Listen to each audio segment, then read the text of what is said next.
پاکستان تحریک انصاف کے قائد عمران خان کے قریبی سمجھے جانے والے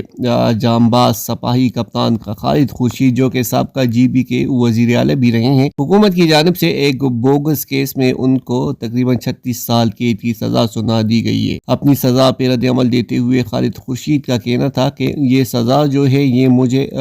پیچھے ہٹا نہیں سکتی، اور نہ ہی مجھے عمران خان کا ہاتھ چھوڑنے پہ یہ سزا مجھے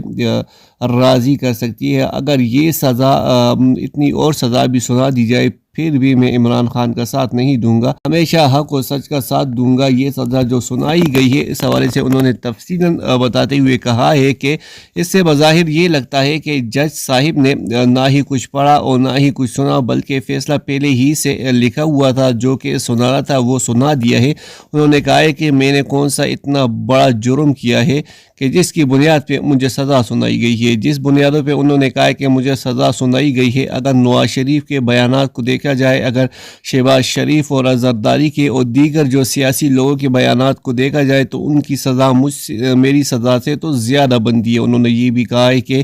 میں نے ہمیشہ آئین اور قانون کے دائرے میں رہ کے بات کی ہے۔ انہوں نے کہا ہے کہ میں نے کوئی ایسی بات نہیں کی کہ جس پہ بنیاد پہ مجھے یہ سزا سنائی گئی ہے۔ انہوں نے یہ کہا کہ عدالت کی جانب سے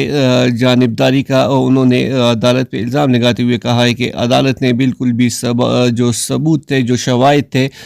جو میرے وکیل کی جو دلائل دے رہے تھے ان کو موقع فراہم نہیں کیا، نہ ہی صفائی کرنے کا موقع فراہم کیا ہے کہ میں اپنے صفائی میں کچھ بول لیتا۔ انہوں نے کہا ہے کہ اس چیز کو ہم اسلام آباد ہائی کورٹ میں بھی چیلنج کریں گے، اور وہ سب سے پہلے انہوں نے کہا کہ ہم یہ جو پٹیشن ہے، جو اپیل دائر کریں گے، وہ ہم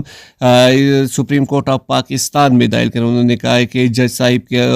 یا تو مجھ سے ذاتی کوئی چپکلس ہوگی یا ہی کوئی کسی اور مقصد کے وجہ سے انہوں نے یا کوئی ڈائریکشن انہیں ملی ہوگی، جس کی بنیاد پہ انہوں نے ایک جعلی کیس میں مجھے 36 سال قید کی سزا سنائی ہے۔ انہوں نے یہ بھی کہا ہے کہ اگر ثبوتوں کو دیکھا جائے، اگر ثبوتوں کو پرکھا جائے تو کوئی ایسی چیز نہیں نکلتی جس کی بنیاد پہ مجھے سزا سنا دی گئی۔ انہوں نے کہا ہے کہ اگر اس کیس کو دیکھا جائے تو اس کیس میں